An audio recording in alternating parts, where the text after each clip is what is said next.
Assalamualaikum warahmatullahi wabarakatuh. Para pemirsa, berikut akan dijelaskan kelanjutan kunci jawaban dari ujian tengah semester Fisika 2 Teknik Industri semester genap tahun akademik 2022-2023. Soal nomor 3 ini topiknya tentang rangkaian listrik DC, hukum-hukum Kirchhoff, rangkaian dua loop. Soalnya sebagai berikut. Jadi gambarnya seperti ini. Dalam rangkaian seperti gambar di samping, masing-masing baterai memiliki hambatan dalam 1 ohm. Ini perlu diperhatikan. Di antara titik F dan E dipasang saklar. Jadi saklar ini yang fungsinya adalah menyambung dan memutus rangkaian. Pertanyaannya ada 3. Yang pertama adalah hitung arus serta daya pada hambatan 3 ohm pada saat saklar S-nya terbuka. Kemudian yang kedua, bagian B, hitung daya pada hambatan 3 ohm saat saklar S-nya tertutup. Kemudian yang C adalah hitung beda potensial antara titik F dan titik D saat saklar S-nya tertutup. Penyelesaiannya adalah sebagai berikut, para pemirsa.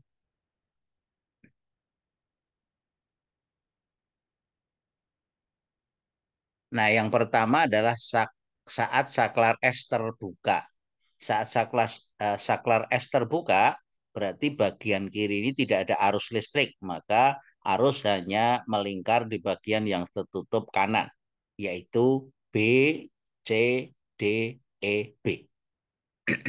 Nah, kalau kita terapkan hukum Kirchhoff yang kedua, sigma IR ditambah sigma E sama dengan 0, maka I-nya kalau kita tarik menjadi 6, itu sumber tegangan dibagi dengan R dijumlahkan 8 ohm plus 3 ohm plus hambatan dalam dari baterai 1 ohm.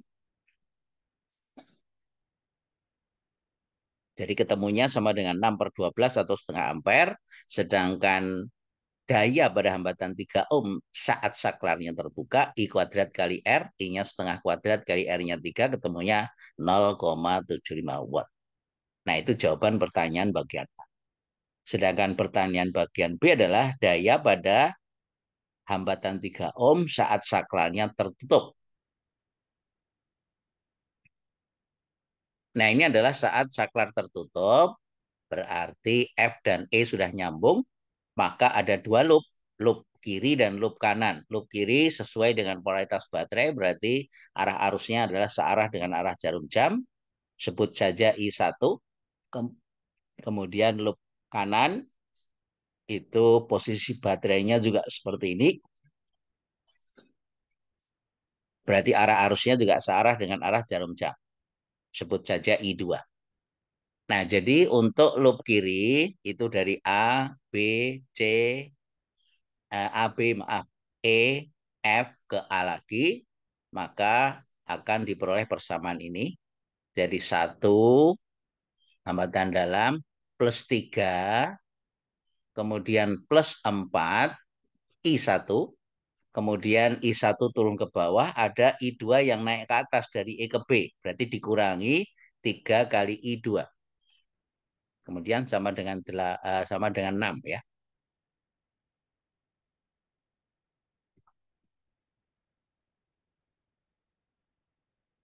Nah, sedangkan loop yang kedua adalah yang di kanan itu 8 plus 1, kemudian ditambah dengan 3I2 dikurangi dengan 3I1, itu sama dengan 6.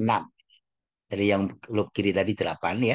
Nah, dari dua persamaan ini itu akan kita eliminasi salah satu nilai arus yang belum diketahui, yaitu persamaan 1 dikalikan 4, persamaan 2-nya dikalikan 1.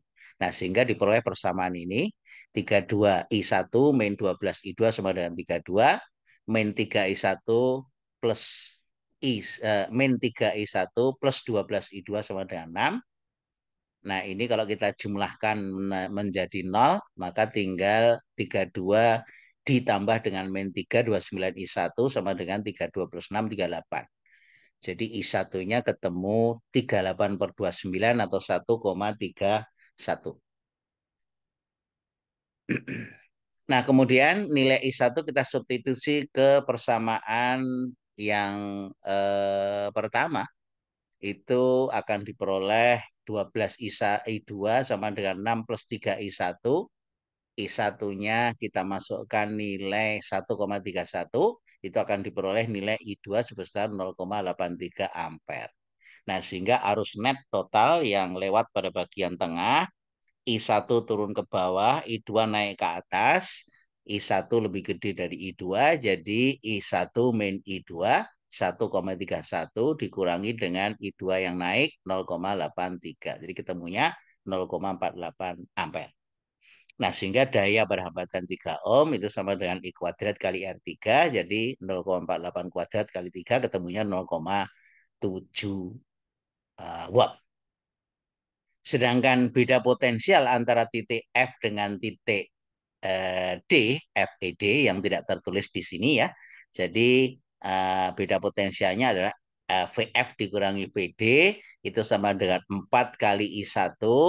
Kemudian di sini minus 8 volt ditambah dengan 1 kali I1 ke kanan ketemu 8 ohm plus 8 kali I2 itu sama dengan beda potensial antara titik F dengan titik D sesuai dengan arah arus I1 dan I2. Nah, demikian jawaban untuk soal nomor 3. Kita akan lanjut dengan soal nomor 4. Soal nomor 4 sebagai berikut. Ada 3 buah lampu. Ini topiknya tentang rangkaian listrik, rangkaian hambatan, energi, dan daya listrik. Nah, lampu satu sebesar 100 watt, 100 watt. Kemudian lampu 2, 25 watt, 50 watt. Lampu 3, 50 watt, 100 watt. Kemudian titik A dan titik B dari gambar rangkaian ini dihubungkan dengan sumber tegangan DC 100 watt. Pertanyaannya adalah urutkan nyala ketiga lampu dari yang paling redup ke yang paling terang. Nah, pertanyaan selanjutnya adalah, adakah lampu yang akan putus? Jelaskan. Nah, penyelesaiannya adalah sebagai berikut, Pak pemirsa.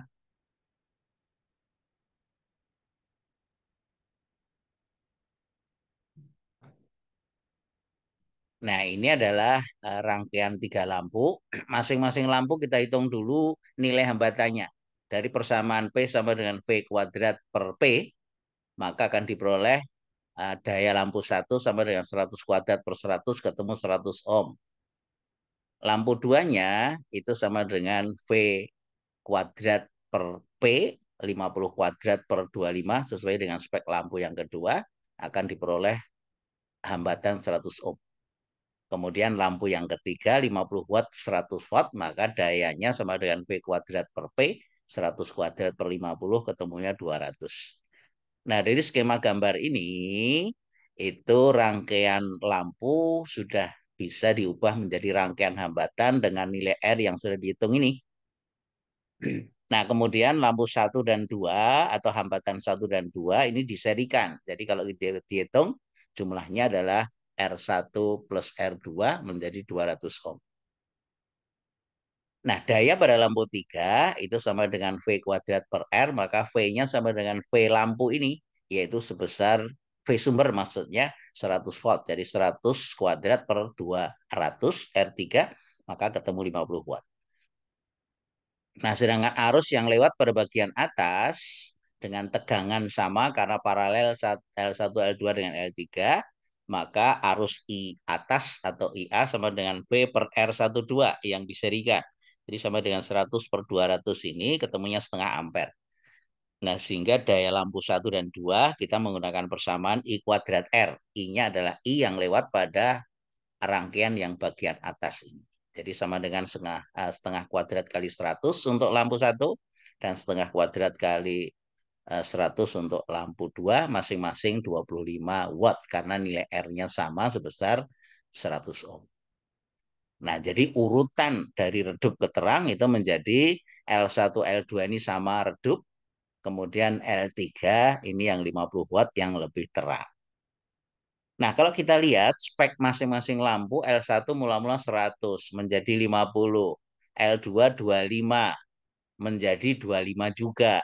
L3 50 menjadi 25. Tidak ada yang melebihi nilai spek lampu sebelumnya. Nah, sehingga tidak ada lampu yang putus karena hasil akhir dari daya masing-masing lampu itu sama atau di bawah dari spesifikasi setiap lampu.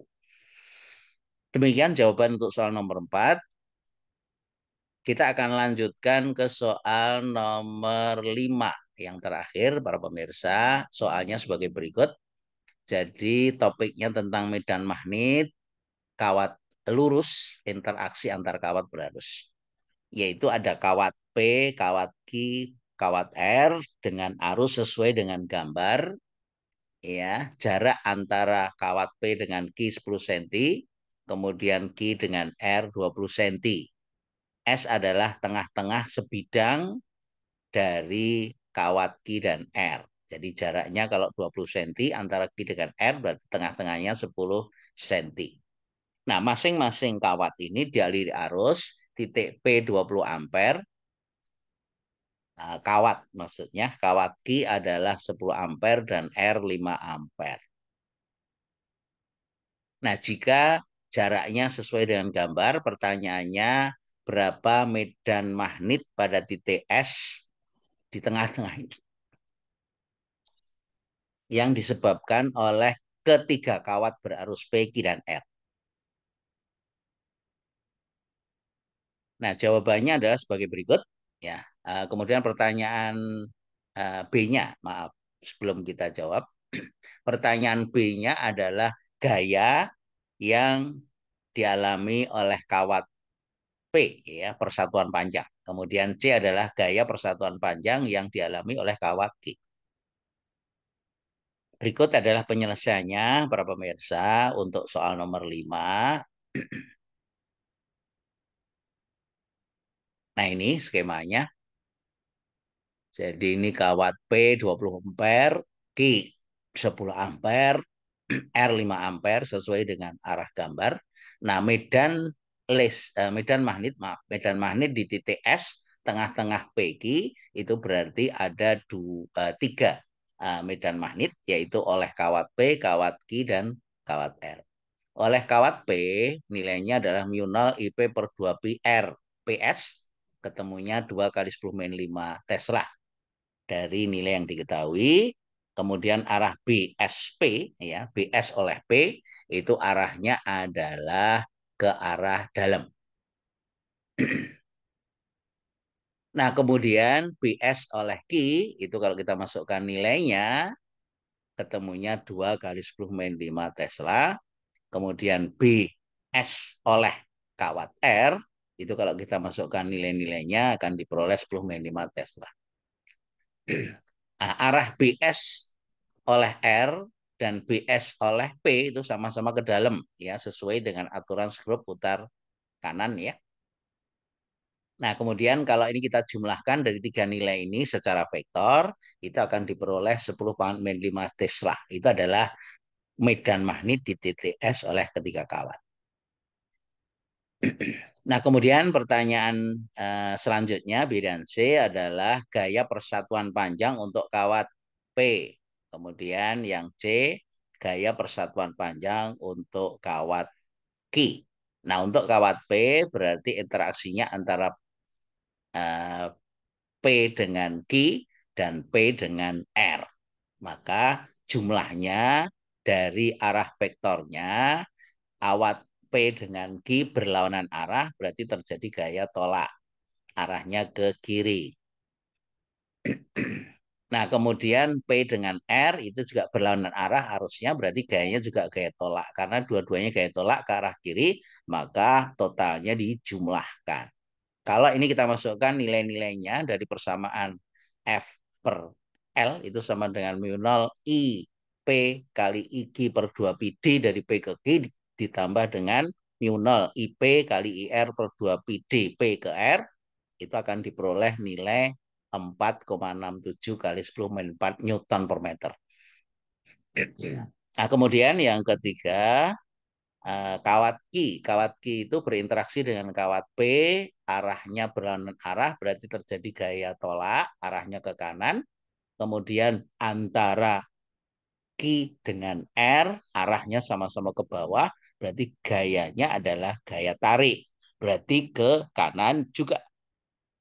Nah, karena sama-sama ke kanan, berarti nilai gaya persatuan panjang oleh kawat Q adalah dijumlahkan antara FQP ditambah dengan FQR. Nah, kalau kita masukkan nilai-nilainya dengan persamaan yang sama dengan persamaan bagian B, maka akan diperoleh hasil akhirnya adalah 4,5 kali 10⁻⁴ Newton per meter. Nah, ini adalah jawaban secara lengkap dari soal nomor 5. Nah, kemudian masing-masing soal ini langkah-langkah yang sudah dijawab itu dengan nilai poin sesuai dengan yang ada di warna biru ini ya. Jadi poin ini masing-masing kalau dijumlahkan untuk setiap soal nilainya adalah 100. Nah, jadi soal nomor 5, nomor 4 itu juga masing-masing sudah dijelaskan poin-poinnya, langkah yang dilakukan, jumlah poinnya juga 100. Kemudian ini soal nomor 3, masing-masing langkah ada nilai poinnya, kemudian jumlah keseluruhannya adalah 100. Kemudian soal nomor 2 sama, masing-masing langkah adalah seperti pada lingkaran warna merah, kemudian jumlahnya adalah 100. Demikian juga untuk soal nomor 1, ya masing-masing langkah ini ada poin-poin nilainya.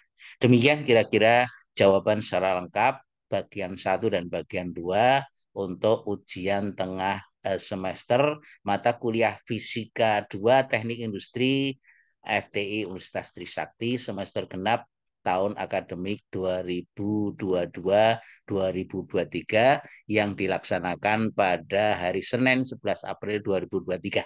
Mudah-mudahan ini bisa menjelaskan jawaban kepada para peserta maupun pemirsa sekalian. Terima kasih atas perhatiannya.